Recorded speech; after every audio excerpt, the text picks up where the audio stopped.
What happened? Why was this so? You see, the Pharisee thought that God's dream was about separating the good guys from the bad guys. On one side of the fence were the guys who looked just like him, the folks who kept all the religious and cultural rules, who lived up to everything they were supposed to do.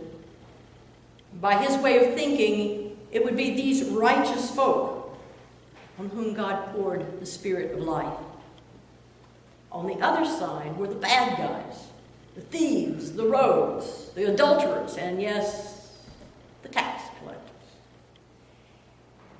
You see, in thinking that God's dream was about separating these good guys from the bad guys, the Pharisee understood his life just to be one of justifying who he was.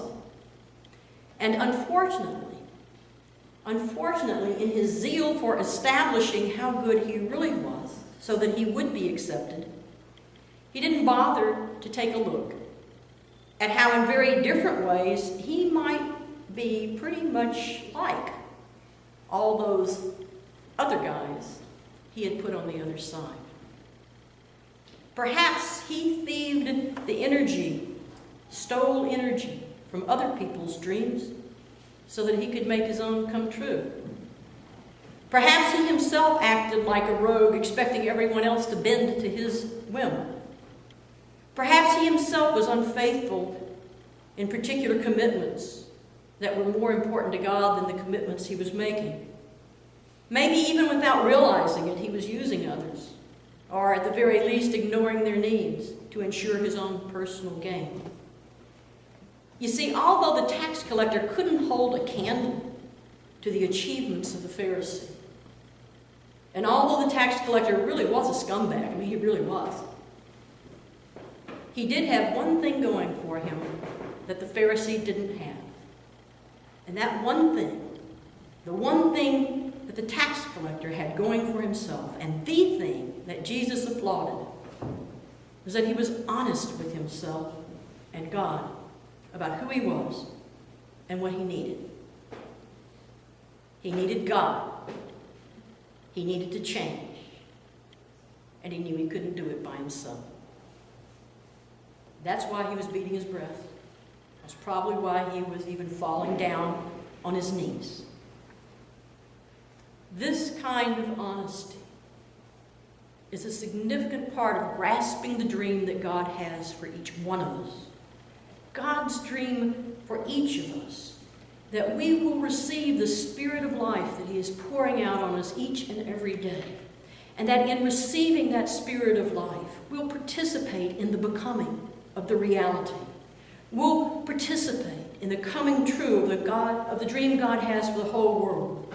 God's dream for a world in which we recognize that we are all one with one another. A world in which those other guys are no longer seen as other guys, but are recognized as one of us. Because you see, in the parable, there really was no difference between the Pharisee and the tax collector. No real difference that a bit of honesty would not have fixed. That's the message of the parable. Tax collector wasn't any better than the Pharisee, not any more than the Pharisee was better than the tax collector.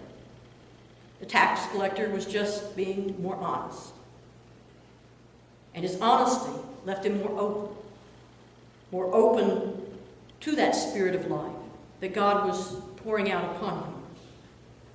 And it's this kind of honesty that you and I are called to as we live our lives in this time between the dreaming and the coming true.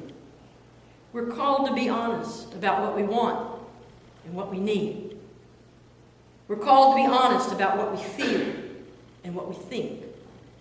We're called to be honest both about our strengths and about our weaknesses. We're called to be honest about what is in our power to accomplish and what just is not ours to do.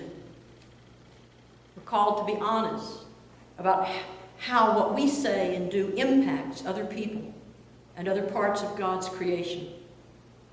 We're called to be honest about the things we ought to have done that we have left undone. and about the things that we ought not to have done, that we have done. And maybe most of all, we are called to be honest about needing one another, and about needing God, and about remembering that in the end we really are all in this thing called life together. Because as someone once wrote, it is the little things of life that create differences. In the big things of life, we are one. We're one in our need to be honest with ourselves, about ourselves. We're one in our need to have the Spirit of life poured out on us. We're one in needing to receive that Spirit. Because it is in this oneness that we live in this time between the dreaming and the coming true. Amen.